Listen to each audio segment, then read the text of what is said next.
Okay. All right. Good evening, everyone. All right. I think this is on, right? So thank you all for coming. It looks like we have a fantastic crowd.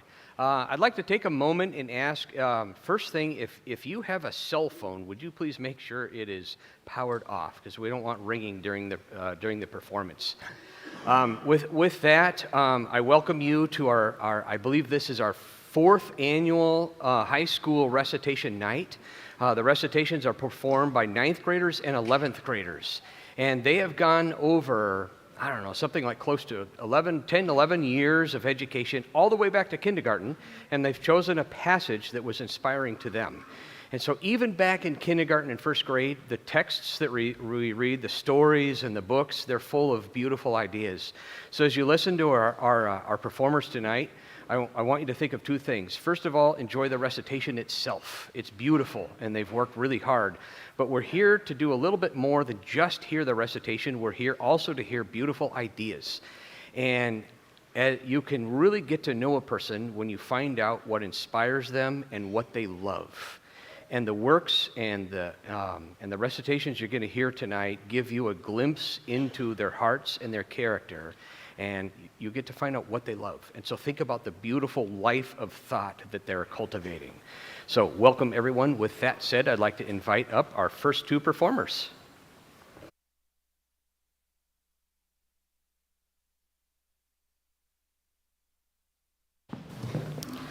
A selection from So We Have Faces by C.S. Lewis. Now we are coming to that part of my history on which my charge against the gods chiefly rests. And therefore, I must try at any cost to write what is wholly true. Yet, it is hard to know perfectly what I was thinking while those huge, silent moments went past. By remembering too often, I have blurred the memory itself. I suppose my first thought must have been, she's mad. Anyway, my whole heart leaped to shut the door against something monstrously amiss, not to be endured. Perhaps I was fighting not to be mad myself. But what I said when I got my breath was simply, "We must go away at once. This is a terrible place." Was I believing in her invisible palace? In Glome, the gods are too close to us. Up in the mountain, anything is possible. No door could be kept shut. Yes, that was it. Not plain belief, but infinite misgiving. The whole world, Psyche with it, was slipping out of my hands. So you do see it after all? See what? I asked. A fool's question. I knew that. Why, the gates, the shining walls. For some strange reason, fury fell upon me. Stop it, I tell you. There's no such thing.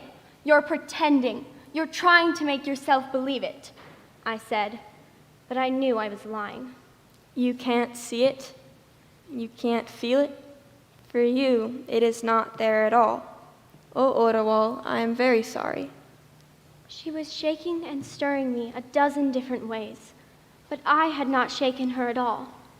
The world had broken in pieces, and Psyche and I were not in the same piece. Seas, mountains, madness, death itself could not have removed her from me to such a hopeless distance as this. "Oh," I cried, "it's not right! It's not right! Oh, Psyche, come back! Where are you?"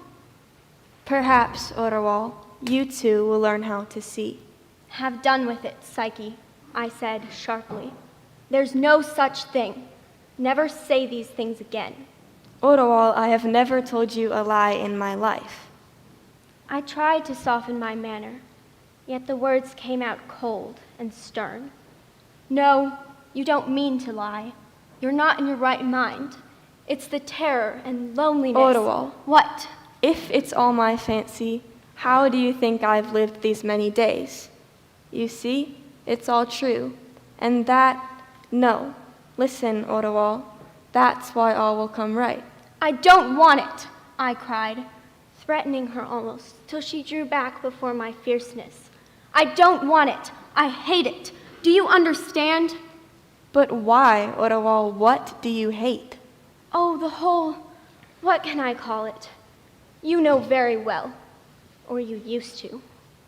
Psyche, you're so far away. Do you even hear me? I can't reach you. You loved me once. Come back. Come back to the real world.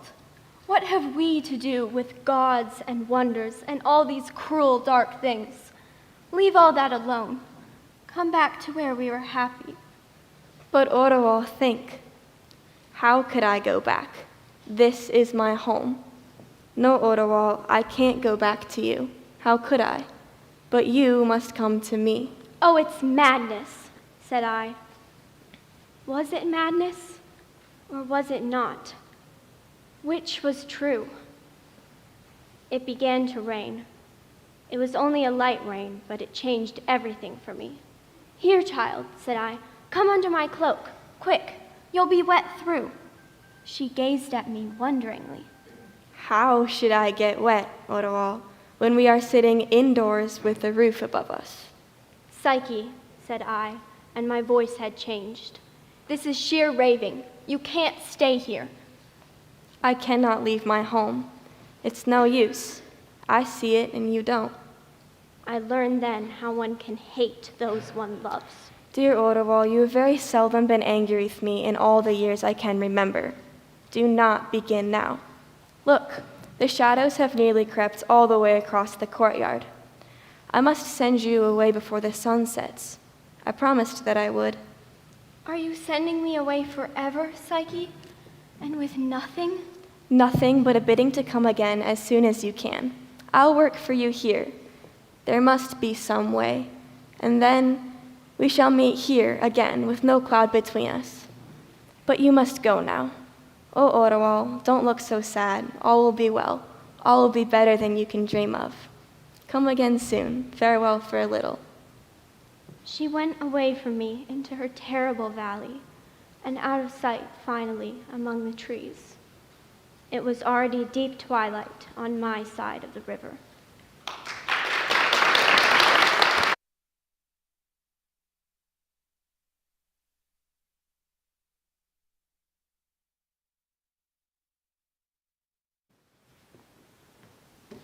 Blueberries for Sal by Robert McCloskey.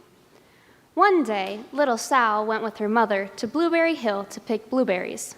Little Sal brought along her small tin pail, and her mother brought her large tin pail to put blueberries in.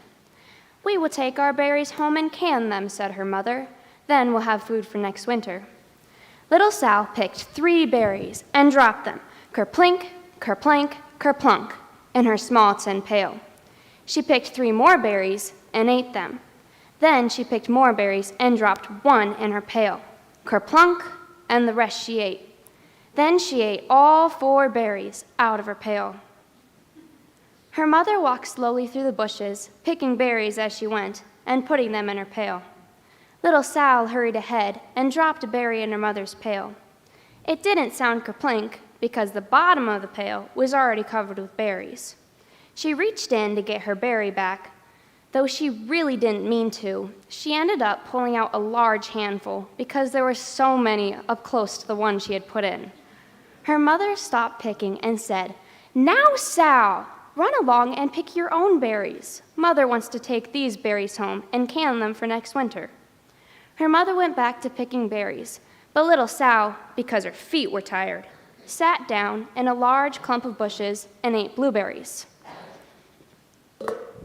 On the other side of Blueberry Hill, Little Bear came with his mother to eat blueberries. "Little Bear, eat lots of berries so you can grow big and fat. We must store up food for the long, cold winter." Little Bear followed behind his mother and stopped now and then to eat berries. Then he had to hustle to catch up. But because his feet were tired, he sat down in a large clump of bushes and ate blueberries. By this time, little Sal had eaten all the berries from where she was sitting and started off to look for her mother. She heard a noise coming from the bushes and thought, "That is surely my mother. I will go that way." But it was Little Bear's mother instead. She was tramping along, eating berries. Little Sal tramped right along behind. By this time, Little Bear had eaten all the berries from where he could reach without moving from his clump of bushes, and hustled off to catch up with his mother. He hunted and hunted, but his mother was nowhere to be seen. Then he heard a noise coming from the bushes and thought, "That is surely my mother. I will go that way." But it was Little Sal's mother instead. Little Bear hustled right along behind. Little Bear and Little Sal's mother, and Little Sal and Little Bear's mother were all mixed up among the blueberries on Blueberry Hill. Little Bear's mother heard Little Sal walking along and thought it was Little Bear. "Little Bear, munch, munch. Eat all the berries.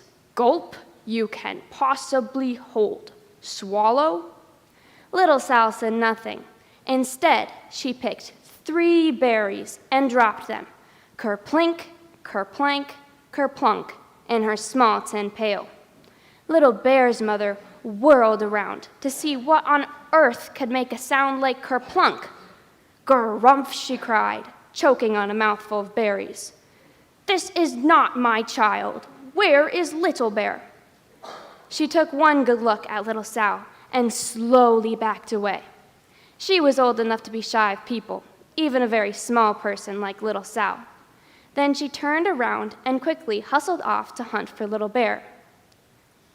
Little Sal's mother heard Little Bear hustling along and thought it was Little Sal. Little Bear padded up and peeked his head into the pail.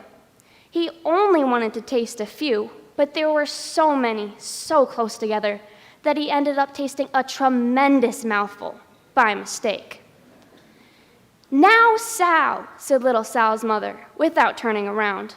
"Run along and pick your own berries. Mother wants to take these berries home and can them." Little Bear tasted another tremendous mouthful and almost spilled the entire pail. Little Sal's mother turned around and gasped, "You are not Little Sal. Where, oh, where is my child?" Little Bear said nothing. Instead, he sat there, munching and swallowing and licking his lips. Little Sal's mother slowly backed away. She was old enough to be shy of bears, even a very small bear. Then she turned around and quickly walked off to look for Little Sal.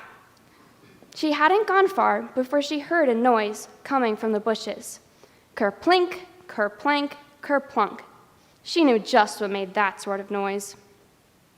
Little Bear's mother also hadn't gone far before she heard a hustling noise that stopped now and then to munch and swallow. She knew just what made that sort of noise. Little Bear and his mother went home down one side of Blueberry Hill, full of food for next winter.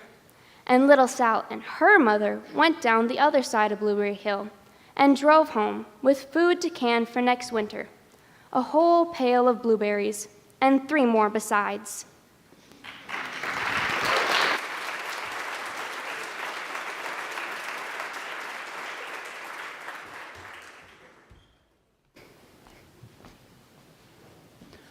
A selection from Quo Vadis, where Paul of Tarsus prepares for his death.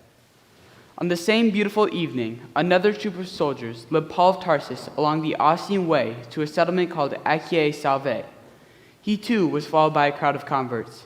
He enjoyed the privileges of a Roman citizen, and the soldiers didn't interfere when he stopped to chat with some he knew well.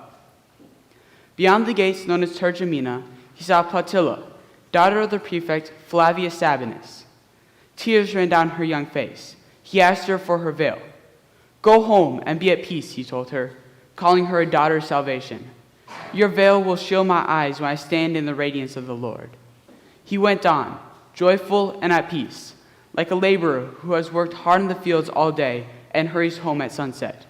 His thoughts, like Peter's, were calm and clear as the evening sky. His eyes rested quietly on the plains unfolding before him and on the Alban hills in the twilight. He recalled his journeys, hardships, work, and struggles. He remembered all the churches he had founded in so many lands and beyond the seas, and counted his victories. He thought he had done enough to earn his rest. He too had done what he had been sent to do. The seed he sowed, he thought, had found firm root in the soil, and no winds of terror would blow it away. He was leaving because his work was done. He was going, but he knew his truth would triumph and conquer the world, and a great sense of peace settled over his spirit and on his mind. He recalled how he had taught love to the people, and how he told them that even if they gave all their possessions to the poor, knew all the languages, plumbed all the mysteries, or acquired all the knowledge in the world, there would be nothing without that love which is kind and gentle, which lasts and forgives, which harms no one and wants nothing in return, which endures with patience and trusts in all things, which takes all things into itself, and which endures beyond anything on earth and in heaven. This was the truth he had spent his life teaching, and now he asked himself, what power can match it? Who can conquer it? How can any Caesar stamp it out, even with twice as many legions, cities, lands and seas, nations and possessions? He was going to his reward like a conqueror. Paul tossed Plautilla's veil across his shoulder to use as a blindfold, and looked for the last time at the immemorial fires in the evening sky. His eyes were full of peace. He prayed, yes, the hour had come. His journeys through the world were over, but now he could see a new highway stretching up through the blaze of nightfall. He repeated to himself the words he had written earlier in his cell, conscious of his work's completion and his approaching end. I have fought the good fight. I have run my course. I have kept the faith. The crown of righteousness waits for me in heaven.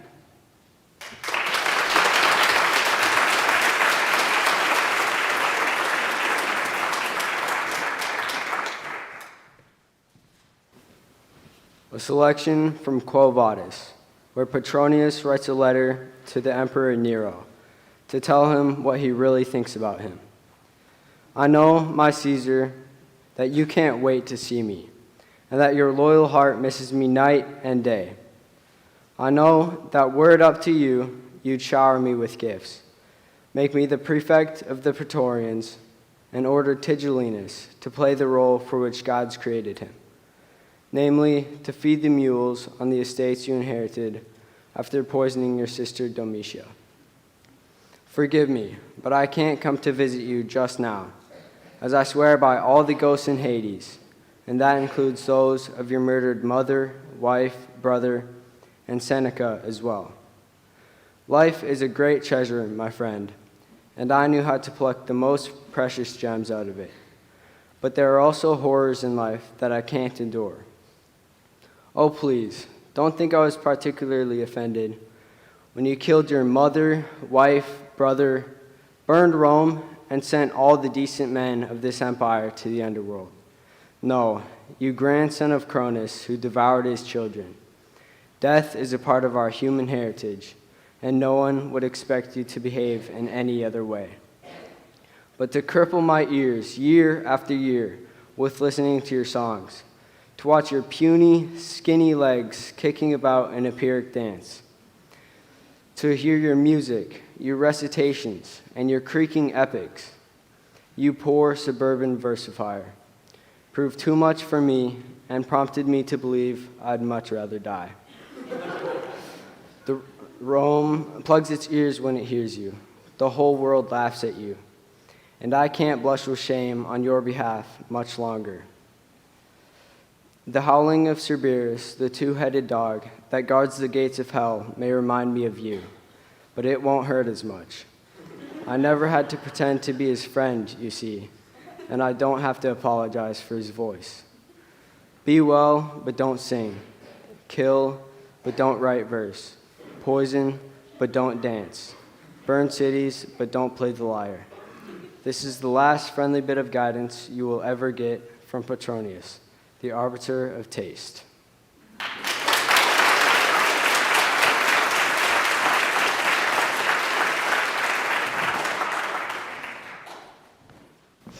A selection from Charlotte's Web by E.B. White.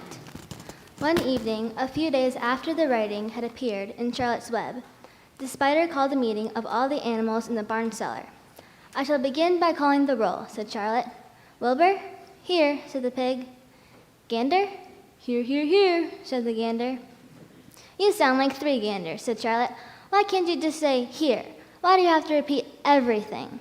It's my idiosyncrasy, replied the gander. Goose, said Charlotte. Here, here, here, said the goose. Charlotte glared at her. Goslings?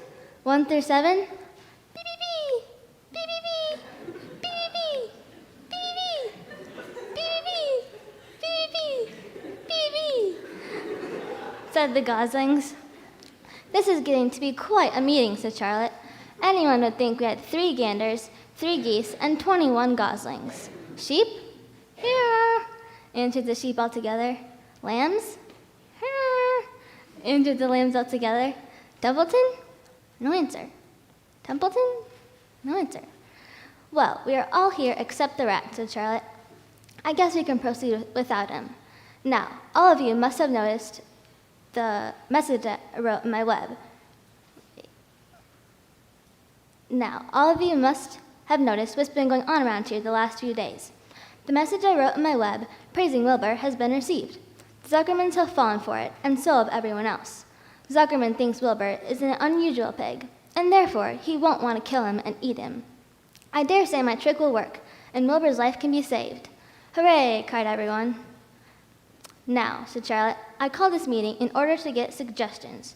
I need new ideas for the web. People are already getting sick of reading the words some pig. If anyone has any messages or remarks, I'll be glad to weave them into the web. Any suggestions for a new slogan? How about Pig Supreme? Asked one of the lambs. No good, said Charlotte. It sounds like a rich dessert. How about Terrific, Terrific, Terrific? Asked the goose. Cut that down to 1 terrific, said Charlotte, and I think it'll do very nicely. I think terrific might impress Zuckerman. But Charlotte, said Wilbur, I'm not terrific. That doesn't make a particle of difference, replied Charlotte. Not a particle. People believe almost anything they see in print. Does anyone here know how to spell terrific? I think, said the gander, it's T-double-E-double-R-double-I-double-F-double-C-C-C-C. What kind of an acrobat do you think I am? Said Charlotte in disgust. I would have to have St. Vitus's dance to weave a word like that into my web. Sorry, said the gander. Then the oldest sheep spoke up. I agree that there should be something new written in the web if Wilbur's life is to be saved. And if Charlotte needs help in finding words, I think she can get it from our friend Templeton. The rat visits the dump regularly and has access to old magazines. He can tear up bits of advertisement and bring them up here to the barn cellar so that Charlotte can have something to copy. Here he comes now. Everyone keep quiet while I put the matter up to him. The rat entered the barn the way he always did, creeping along close to the wall. What's up? He asked, seeing the animals assembled. We're holding a directors' meeting, said the old sheep. Well, break it up, said Templeton. Meetings bore me. And the rat began to climb a rope that hung against the wall. Look, said the old sheep. Next time you go to the dump, Templeton, bring back a clipping from a magazine. Charlotte needs new ideas so she can write messages in her web and save Wilbur's life. Let him die, said the rat. I should worry.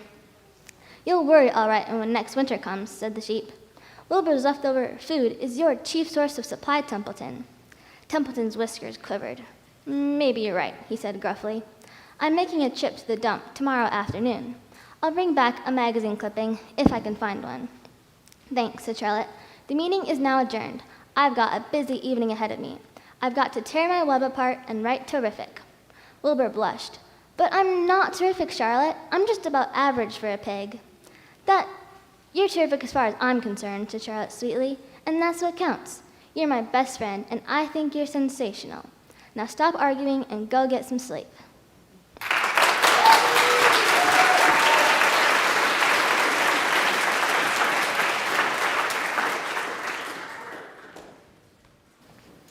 A passage from Homer's Odyssey, where Penelope is unknowingly talking to her long-lost husband, Odysseus. Ah, stranger, may your words be true. Then you would know that my kindness and my gifts would make you blessed among all men's eyes. But in my heart, I know that Odysseus will never come home, and that you will find no passage elsewhere, because there is no master in the house like Odysseus. And if he ever existed, to send honored guests safely on their way, or to welcome them. But still, wash our guests' feet, maidens. Prepare a bed for him, set up a frame, and cover it with cloaks and luxurious blankets to keep him cozy and warm. And when dawn shows her first light, bathe him and anoint him, so that he may sit side by side with Telemachus and share with the feast here in the hall. And anyone who causes this man any pain will regret it sorely, and will accomplish nothing in my house, however angry he gets. For how would you ever know, stranger, whether or not I surpass all other women in presence of mind, if you sit to dinner squalid and disheveled? Our lives are short. A hard-hearted man is cursed while he lives, and reviled in death. But a good-hearted man has his fame spread far and wide by those he has honored, and is spoken well of all over the earth. Of all the travelers who have come to my house, none, dear guests, have been as thoughtful as you, and none as welcome. So wise are your words. I have an old and trustworthy woman here, who nursed and raised my ill-starred husband, who took him in her arms the day he was born. She will wash your feet, frail as she is. Euryclea, rise and wash your masters. That is, rise and wash the feet of this man who's your master's age. Odysseus's hands and feet are no doubt like this now, for men age quickly when life is hard.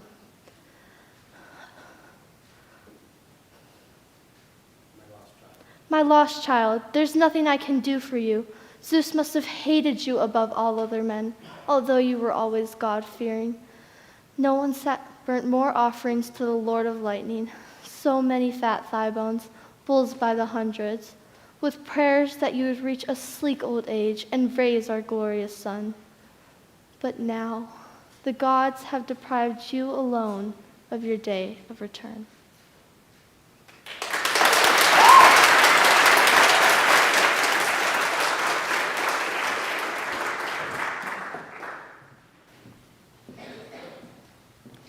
A selection from The Scarlet Pimpernel by Emma Orczy.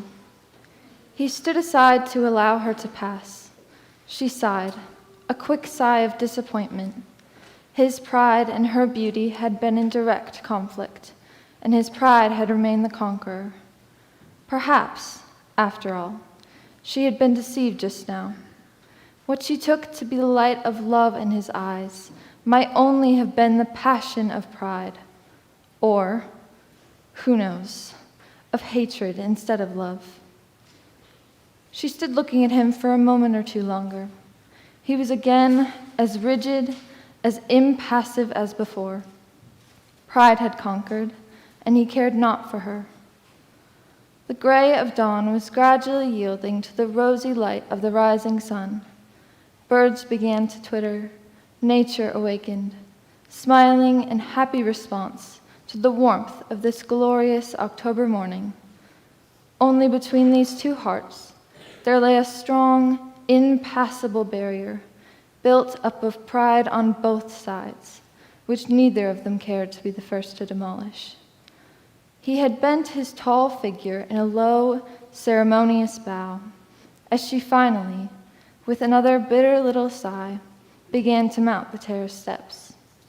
The long train of her gold-embroidered gown swept the dead leaves off the steps, making a faint, harmonious shh, shh, shh, as she glided up, with one hand resting on the balustrade, the rosy light of dawn making an aureole of gold round her hair and causing the rubies on her head and arms to sparkle. She reached the tall glass doors which led into the house. Before entering, she paused once again to look at him, hoping against hope to see his arms stretched out to her and to hear his voice calling her back. But he had not moved. His massive figure looked the very personification of unbending pride, of fierce obstinacy. Hot tears again surged to her eyes. As she would not let him see them, she turned quickly within and ran as fast as she could up to her own rooms. Had she but turned back then and looked out onto the rose-lit garden, she would have seen that which would have made her own suffering seem but light and easy to bear. A strong man, overwhelmed with his own passion and his own despair. Pride had given way at last. Obstinacy was gone. The will was powerless. He was but a man madly, blindly, passionately in love. And as soon as her light footsteps had died away within the house, he knelt down upon the terrace steps, and in the very madness of his love, he kissed one by one the places where her small foot had trodden, and the stone balustrade there where her tiny hand had rested last.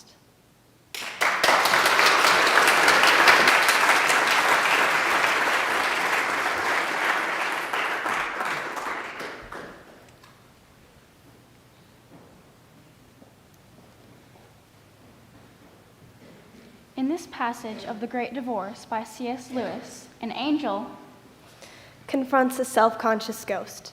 The role of the narrator will be split between the two of us. With no very clear plan in my mind, I rose and began walking away from the river in the direction where the trees grew closest together.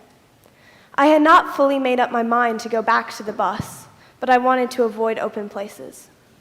If only I could find a trace of evidence that it was really possible for a ghost to stay, that the choice was not only a cruel comedy, I would not go back. In the meantime, I went on, gingerly, keeping a sharp lookout. In about half an hour, I came to a little clearing with some bushes in the center. As I stopped, wondering if I dared cross it, I realized I was not alone. A ghost hobbled across the clearing, as quickly as it could on that uneasy soil, and looking over its shoulder as if it were pursued. I saw that it had been a woman, a well-dressed woman, I thought, but its shadows of finery looked ghastly in the morning light. It was making for the bushes. It could not really get in among them. The twigs and leaves were too hard, but it pressed up as close against them as it could. It seemed to believe it was hiding. A moment later, I heard the sound of feet, and one of the bright people came in sight. One always noticed that sound there, for we ghosts made no noise when we walked. Go away! Go away! Can't you see I want to be alone? But you need help. If you had the least trace of decent feeling left, you'll keep away. I don't want help. I want to be left alone. Do go away. You know I can't walk fast enough on these horrible spikes to get away from you. It's abominable of you to take advantage. Oh, that'll soon come right. But you're going in the wrong direction. It's back there, to the mountains you want to go. You can lean on me all the way. I can't absolutely carry you, but you need have almost no weight on your own feet, and it will hurt less at every step. I'm not afraid of being hurt. You know that. Then what is the matter? Can't you understand anything? Do you really suppose I'm going to go out there among all of those people like this? But why not? I'd never have come if I'd known you were going to be dressed like that. Friend, you see, I'm not dressed at all. I didn't mean that. To go away. But can't you even tell me? If you can't understand, there'd be no good trying to explain it. How can I go out like this among a lot of people with real solid bodies? It's far worse than going out with nothing on would have been on earth. Have everyone staring through me. Oh, I see. But we were all a bit ghostly when we first arrived, you know. That'll soon wear off. Just come out and try. But they'll see me. What does it matter if they do? I'd rather die. You've died already. There's no use trying to go back to that. The ghost made a sound, something between a sob and a snarl. I wish I'd never, ever been born. What are we born for? For infinite happiness. You can step out into it at any moment. But I tell you, they'll see me. An hour hence, and you will not care. A day hence, and you will laugh at it. Do you remember on earth there were things too hot to touch with your finger, but you could drink them all right?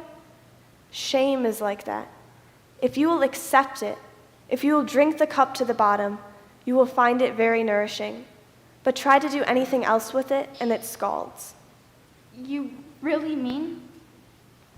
My suspense was strained up to the height. I felt that my own destiny hung on her reply. I could have fallen at her feet and begged her to yield. Yes, come and try. Almost, I thought the ghost had obeyed. Certainly it had moved, but suddenly it cried out, No, I can't. I tell you, I can't. For a moment while you were talking, I almost thought. But when it comes to the point, you have no right to ask me to do a thing like that. It's disgusting. I should never forgive myself if I did. Never, never, and it's not fair. They ought to have warned us. I'd never have come, and now please, please go away. Friend, could you, only for a moment, fix your mind on something not yourself? I've already given you my answer, said the ghost, coldly but still tearful. Then only one expedient remains. And to my great surprise, he set a horn to his lips and blew. The earth seemed to shake. The whole wood trembled and dindled at the sound. I suppose there must have been a pause after that, though there seemed to be none, before I heard the thudding of hoofs, far off at first, but already nearer than I had well identified it, and soon so near that I began to look about for a place of safety. But before I had found one, the danger was all about us. A herd of unicorns came thundering through the glades, 27 hands high, the smallest of them, and white as swans, but for the red gleam in their eyes and nostrils and the flashing indigo of their horns. I can still remember the squelching noise of the soft, wet turf under their hooves, the breaking of the undergrowth, how their horned heads went down and their hind legs up in mimic battle. Even then, I wonder for what real battle it might have been the rehearsal. I heard the ghost scream, and I think it made a bolt away from the bushes, perhaps towards the spirit, but I don't know, for my own nerve failed, and I fled, not heeding for the moment the horrible going underfoot, and not once daring to pause. So I never saw the end of that interview.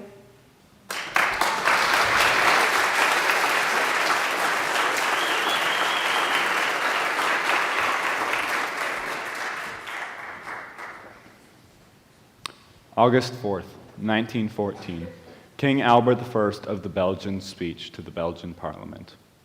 In the name of the nation, I give it a brotherly greeting. Everywhere in Flanders and Wallonia, in the towns and in the countryside, one single feeling binds all hearts, the sense of patriotism. One single vision fills all minds, that of our independence endangered. One single duty imposes itself upon our wills, that of stubborn resistance. In these solemn circumstances, two virtues are indispensable, a calm but unshaken courage and the close union of all Belgians. Both virtues have already asserted themselves in a brilliant fashion before the eyes of a nation full of enthusiasm. The irreproachable mobilization of our armies, the multitude of voluntary enlistments, the devotion of the civil population, the abnegation of our soldiers' families, have revealed in an unquestionable manner the reassuring courage which inspires the Belgian people. It is the moment for action. I have called you together, gentlemen, in order to enable legislative chambers to associate themselves in the same sentiment of sacrifice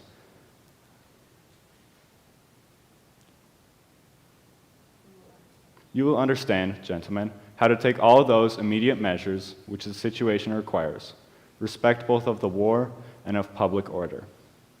No one in this country will fail in his duty.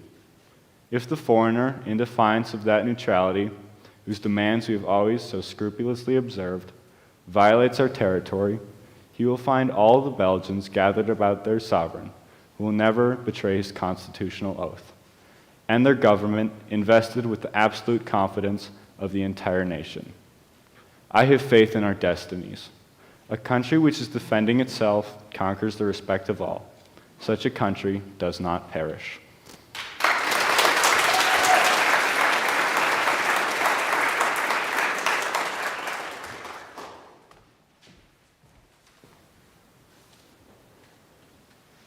An excerpt from Tom Sawyer. So the one went off with one group of scholars, and the other with another. In a little while they met at the bottom of the lane, and when they reached the school, they had it all to themselves. Then Tom gave Becky the pencil and held her hand in his, guiding it, and so created another surprising house. When the interest in art began to wane, The two fell to talking. Tom was swimming in bliss. He said, "Do you love rats?" "No, I hate them." "Well, I do too, live ones. But I mean dead ones, to swing around your head with a string." "No, I don't care for rats much anyway. What I like is chewing gum." "Oh, I should say so. I wish I had some now." "Do you? I've got some. I'll let you chew it a while, but you must give it back to me." This was agreeable, so they chewed it in turn about and dangled their legs against the bench in excess contentment. "Was you ever at a circus?" said Tom. "Yes, and my pa's going to take me again sometime, if I'm good."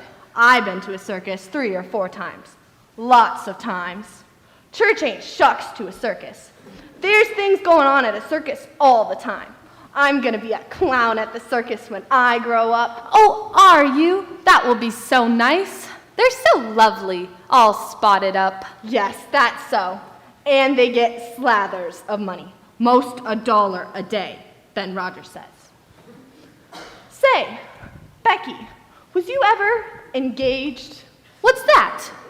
"Why, engaged to be married." "No." "Would you like to?" "I reckon so. I don't know. What's it like?" "Like? Why, it ain't like anything. You only just tell a boy you won't ever have anybody but him. Ever, ever, ever.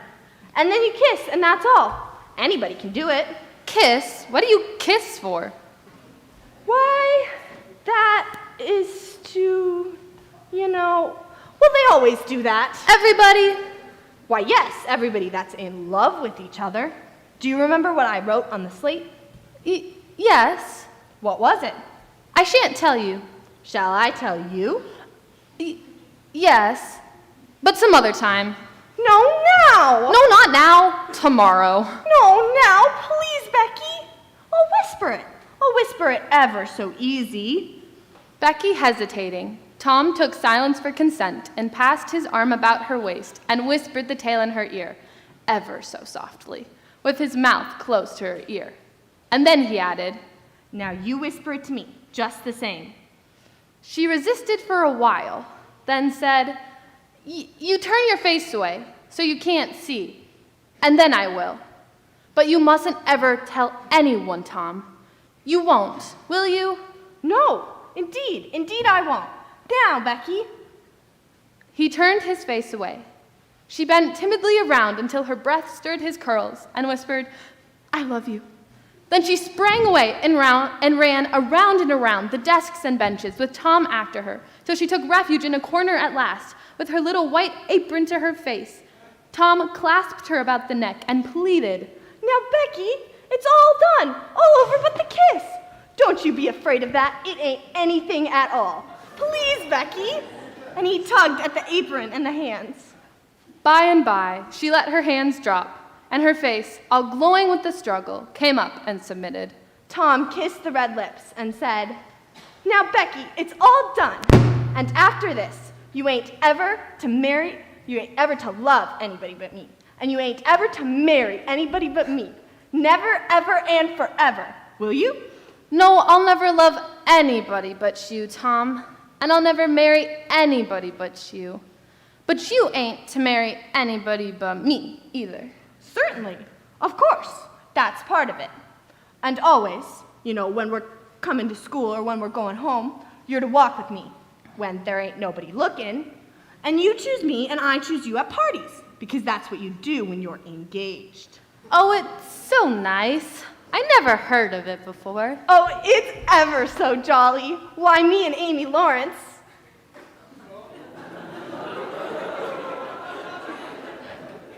The big eyes told Tom his blunder, and he stopped, confused.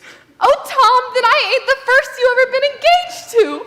"Oh, don't cry, Becky. I don't care for her anymore." "Yes, you do, and you know you do." Tom tried to put his arm about her, but she pushed him away and turned her face to the wall and went on crying.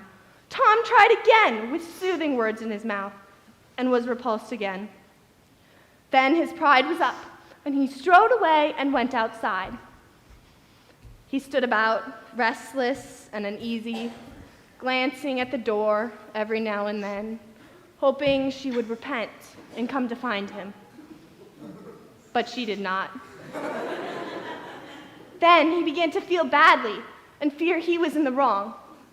It was a hard struggle with him to make new advances now, but he nerved himself back to it and entered. She was still standing back there in the corner, sobbing with her face to the wall. Tom's heart smote him. He went to her and stood a moment, not knowing exactly how to proceed. Then he said hesitatingly, "Becky, I don't care for anybody but you." No reply, but sobs. "Becky," pleadingly, "Becky, won't you say something?" More sobs. Then Tom got out his chiefest jewel, the brass knob from the top of an andiron, and passed it around her so that she could see it, and said, "Please, Becky, won't you take it?" She struck it from his hand. Then Tom marched out of the house and over the hill and far away to return to school no more that day. Presently, Becky began to suspect. She ran to the door. He was not there. She flew about the play yard. He was nowhere in sight. Then she called, "Tom! Come back, Tom!" She listened intently, but there was no answer. She had no companions, but silence and loneliness. So she sat down to cry and upbraid herself. But by this time, the scholars had begun to gather again, and she had to hide her grief and still her broken heart and take up the cross of a long, dreary, aching afternoon with none among the strangers around her to exchange sorrows with.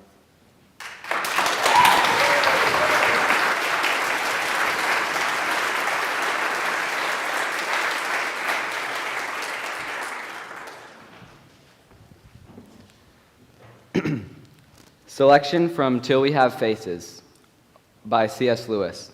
Orwell and Psyche's last conversation before Psyche is sent to the mountain to be sacrificed to the gods. I must tell you something, Orwell, which I have never told to anyone, not even you.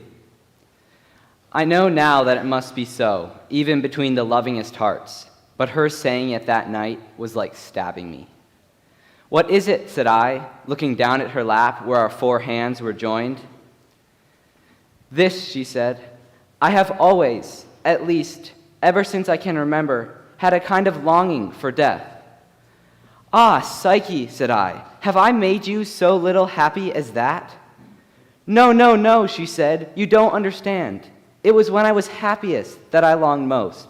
It was on happy days, when we were up there on the hill, with the wind and the sunshine, just the three of us, where you couldn't see Glome or the palace. Do you remember? The colors and the smell, and looking across at the gray mountain in the distance. And because it was so beautiful, it set me longing, always longing. Somewhere else there must be more of it. Everything seemed to be saying, Psyche, come. But I couldn't, at least not yet come. And I didn't know where I was to come to. It almost hurt me. I felt like a bird in a cage when the other birds of its kind are all flying home. She kissed both my hands, flung them free, and stood up. She had her father's trick of walking to and fro when she talked of something which moved her. And from now till the end, I felt, and this horribly, that I was losing her already. That the sacrifice tomorrow would only finish something that had already begun. She was, how long had she been and I not to know, out of my reach in some place of her own?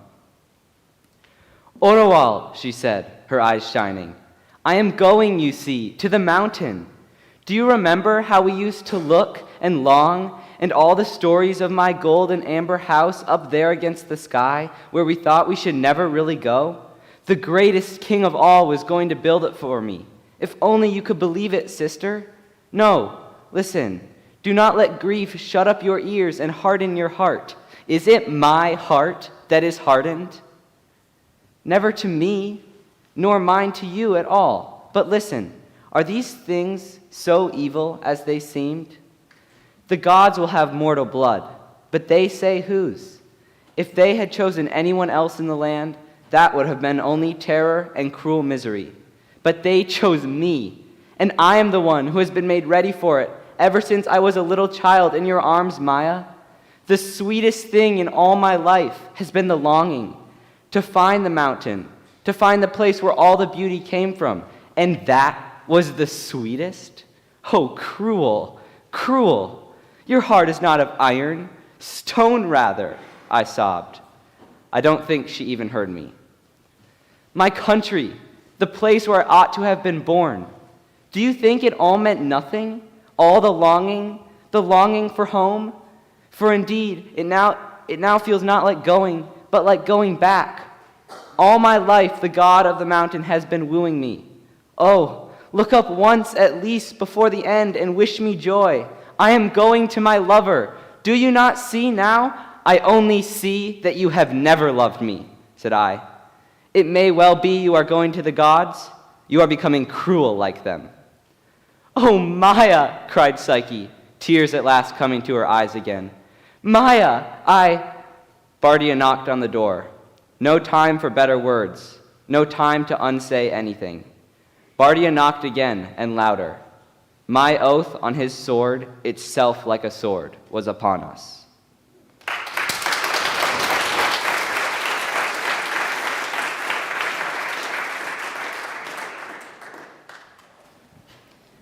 A selection from The Silver Chair by C.S. Lewis.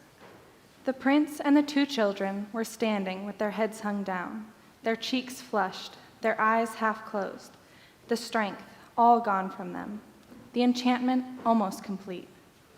But Puddleglum, desperately gathering all his strength, walked over to the fire. Then he did a very brave thing. He knew it wouldn't hurt him quite as much as it would hurt a human, for his feet, which were bare, were webbed and hard and cold-blooded like a duck's. But he knew it would hurt him badly enough, and so it did. With his bare foot, he stamped on the fire, grinding a large part of it into ashes on the flat hearth, and three things happened at once. First, the sweet, heavy smell grew very much less, for though the whole fire had not been put out, a good bit of it had, and what remained smelled very largely of burnt marshwiggle, which is not at all an enchanting smell. This instantly made everyone's brain far clearer. The prince and the two children held up their heads again and opened their eyes. Secondly, the witch, in a loud, terrible voice, utterly different from all the sweet tones she had been using up till now, called out, "What are you doing? Dare to touch my fire again, mud filth, and I'll turn the blood to fire inside your veins." Thirdly, the pain itself made Puddleglum's head for a moment perfectly clear, and he knew exactly what he really thought. There's nothing like a good shock of pain for dissolving certain kinds of magic. "One word, ma'am," he said, coming back from the fire, limping because of the pain. "One word. All you've been saying is quite right, I shouldn't wonder. I'm a chap who always liked to know the worst and then put the best face I can on it, so I won't deny any of what you said. But there's one thing more to be said, even so. Suppose we have only dreamed, or made up, all those things, trees and grass and sun and moon and stars and Aslan himself. Suppose we have. Then all I can say is that, in that case, the made-up things seem a good deal more important than the real ones. Suppose this black pit of a kingdom of yours is the only world. Well, it strikes me as a pretty poor one. And that's a funny thing when you come to think of it. We're just babies, playing a game, if you're right. But 4 babies playing a game can make a play world which licks your real world hollow. That's why I'm going to stand by the play world. I'm on Aslan's side, even if there isn't any Aslan to lead it. I'm going to live as like a Narnian as I can, even if there isn't any Narnia. So thanking you kindly for our supper, if these 2 gentlemen and the young lady are ready, we're leaving your court at once and setting out in the dark to spend our lives looking for Overland. Not that our lives will be very long, I should think, but that's a small loss if the world's as dull a place as you say."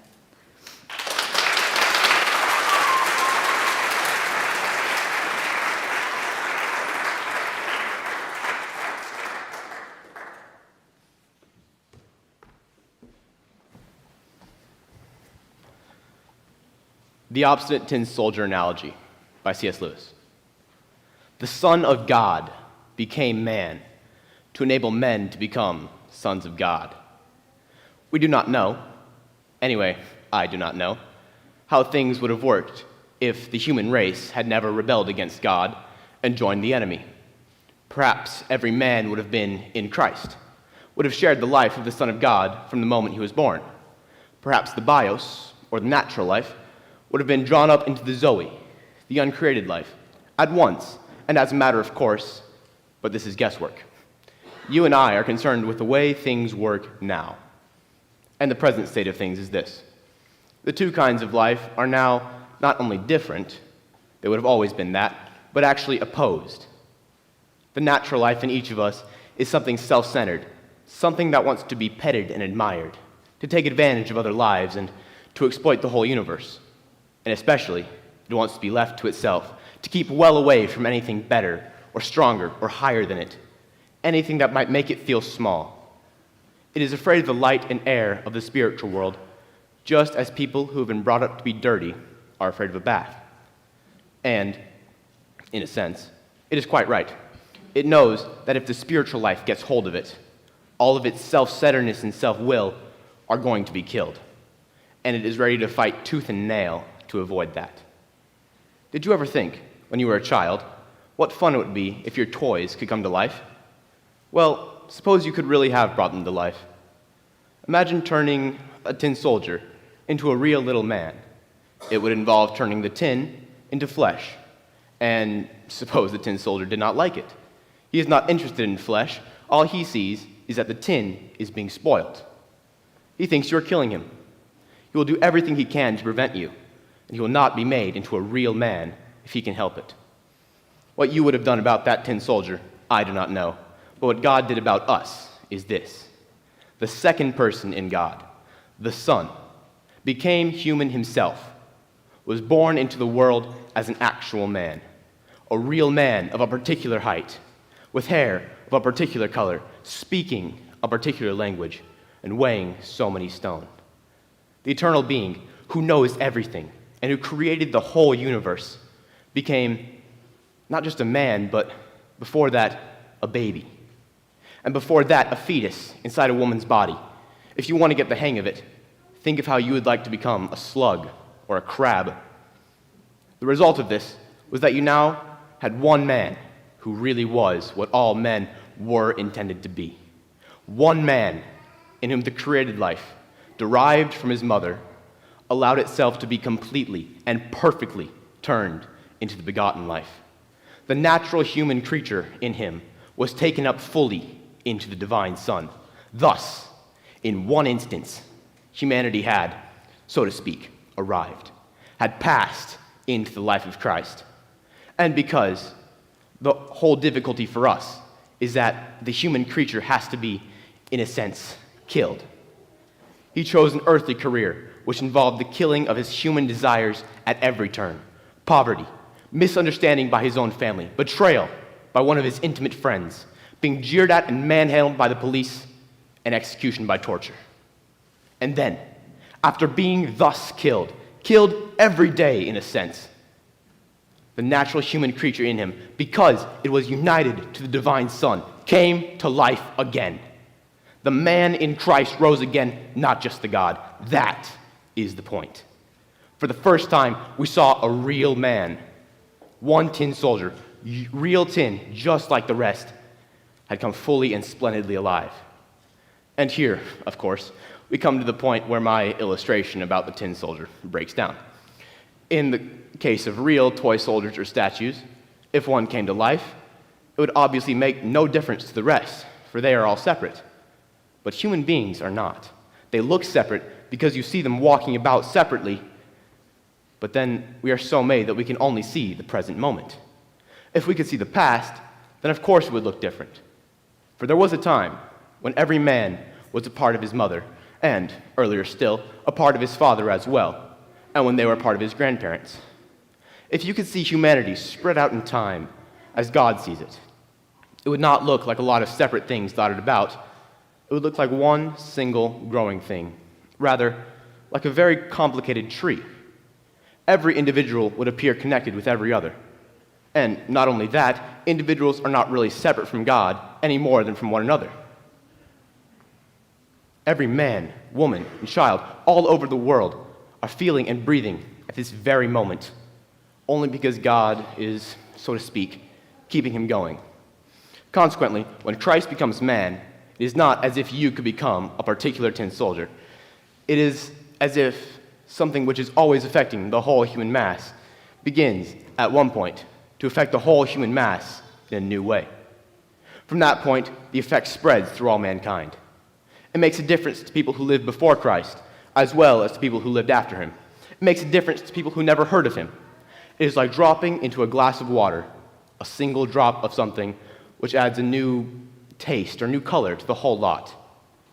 Of course, none of these illustrations really works perfectly. In the long run, God is no one but himself, and what he does is like nothing else. You could hardly expect it to be otherwise. What then is this difference which he has made to the whole human mass? It is just this, that the business of becoming a son of God, of being turned from a created thing into a begotten thing, of passing over from this temporary biological life into a timeless spiritual life, has been done for us. Humanity is already saved in principle. We individuals have to appropriate that salvation. But the really tough work, the bit we could not have done for ourselves, has been done for us. Humanity has not got to try to climb into the spiritual life by our own efforts. It has come down to the human race. If we will only lay ourselves open to the one man in whom he was fully present, and who, in spite of being God, was also a true man, then he will do it in us and for us. Remember what I said about good infection. One of our own race has this new life. If we draw near to him, we shall catch it from him. Of course, you can express this in all sorts of different ways. You may say that Christ died for our sins. You may say that the Father has forgiven us because Christ did for us what we ought to have done. You may say that we are washed in the blood of the Lamb. You may say that Christ defeated death. They are all true. If any one of them does not appeal to you, leave it and get on with a formula that does. And whatever you do, do not go quarreling with other people because they use a different formula from yours.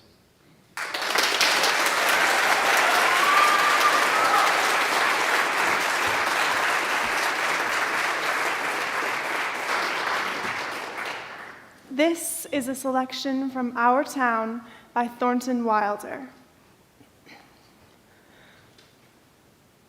I can't go on. It goes so fast. We don't have time to look at one another. I didn't realize. So all that was going on, and we never noticed. Take me back, up the hill, to my grave. But first, wait, one more look. Goodbye. Goodbye, world. Goodbye, Grover's Corners, Mama and Papa. Goodbye to clocks ticking and Mama's sunflowers and food and coffee and new ironed dresses and hot baths and sleeping and waking up. Oh, Earth, you're too wonderful for anybody to realize you. Do any human beings ever realize life while they live it? Every minute? Now you know. Now you know. That's what it was to be alive. To move about in a cloud of ignorance. To go up and down, trampling on the feelings of those about you. To spend and waste time as though you had 1,000,000 years. To be always at the mercy of one self-centered passion or another. Now you know. That's the happy existence you wanted to go back to. Ignorance and blindness. And my boy Joel, who knew the stars, he used to say it took millions of years for that speck of light to get to the earth. Most everybody's asleep in Grover's Corners. There are a few lights on. Shorty Hawkins down at the depot has just watched the Albany train go by. And at the livery stables, somebody's setting up late and talking. Yes, it's clearing up. There are the stars, doing their old crisscross journeys in the sky. Scholars haven't settled the matter yet, but they seem to think there are no living beings up there, just chalk or fire. Only this one is straining away all the time to try and make something of itself. 11 o'clock in Grover's Corners. You get a good rest too. Good night.